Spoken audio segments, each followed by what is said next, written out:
going to start at a high level and just talk, in general, what we saw across the ecosystem of Amazon, Walmart, and Instacart. This first slide is going to be quarter over quarter. So keep in mind, this is holiday versus Q1, obvious nuance and considerations to consider in that regard.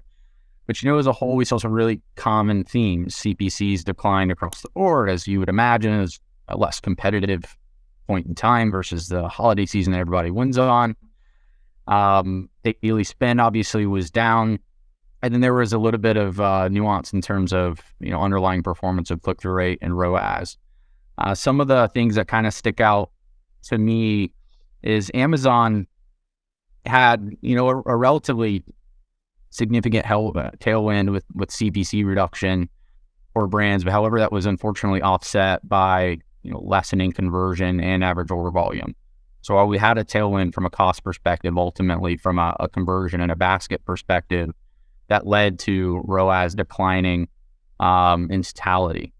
From an Instacart perspective, things continue to perform really well at Instacart for brands. And they've released some very exciting targeting capabilities in the last 3 to 6 months that continue to perform really, really well. And you see that across, frankly, every core metric. Costs are down, conversions are up, the ability to be intentional with mix has gotten better and sharper. So then average order volume is also increased.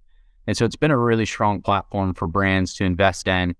And I think we're just getting started. We've been working extremely closely with the Instacart team. There's some new capabilities that are public that come out in the next month or two with display and video APIs. And so that will only need to add a little bit of tailwind to this Instacart performance that we frankly have seen several quarters or years in a row transparently. So a couple interesting things that I saw, Claire's on my mind. I was talking to her right before we got on here. And we are end. Yeah. I think the really interesting thing here, and you kind of touched on this, but comparing Q4 to Q1 is like comparing an apple to an orange. They're really different periods of the year. Most advertisers have their peak season in Q4, and Q1 is a little bit quieter. That's obviously different depending on the category, which we'll touch on here in a second.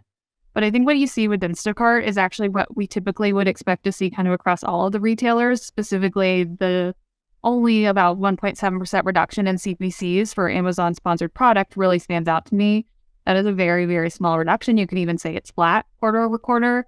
And going from peak season to the beginning of the year, which tends to be quieter, I think that really speaks of some extenuating circumstances that happened around Q4 with inventory. A lot of brands were not able to push as much as they'd like to or sell as much as they'd like to in Q4. So they're trying to make that up in Q1.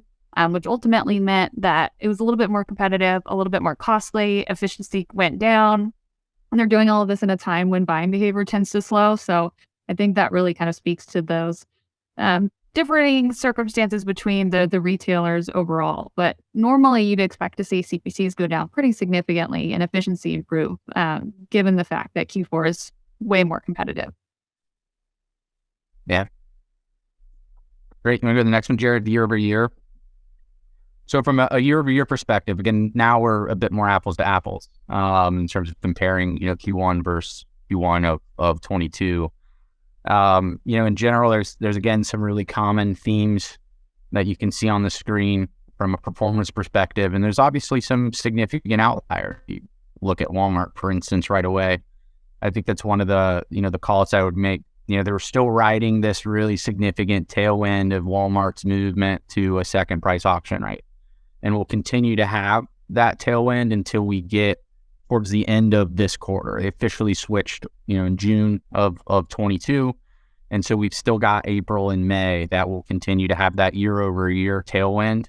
So these numbers look vastly different, and it's largely driven by that change. So just an important consideration in that regard. And then the second thing is, there's still a lot of uncertainty in the market in general. There's macroeconomic considerations that all of us are well aware of. And with that, brands have tightened budgets to some extent. Hasn't been anything significant, frankly. However, what we have seen is them get a lot more intentional in protecting the core of their advertising. And so I think that's why you see the discrepancy of sponsored product or sponsored brand in terms of daily spend. People have been very intentional in making sure that they're winning where they know delivers results for them, and they feel really good about what they're doing in that space. They've played there. They understand what it means for their business.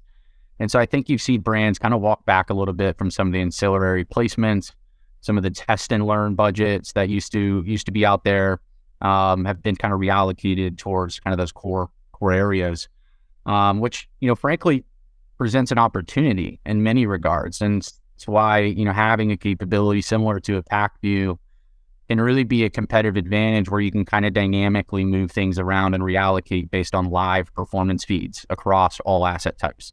And so even though people are kind of tightening and being very intentional and focused, I think it gives all of you, frankly, opportunity to win and kind of secure high performing placements that you may otherwise not typically be playing on. And so those are kind of some things that stuck out to me, and I don't know about from your perspective. Yeah, and we'll actually dive into this in more detail here during the category section. But I think another thing that stands out is when you think about Instacart and Walmart, those are more grocery forward retailers, and grocery tends to be less impacted by, economic considerations because you have to eat.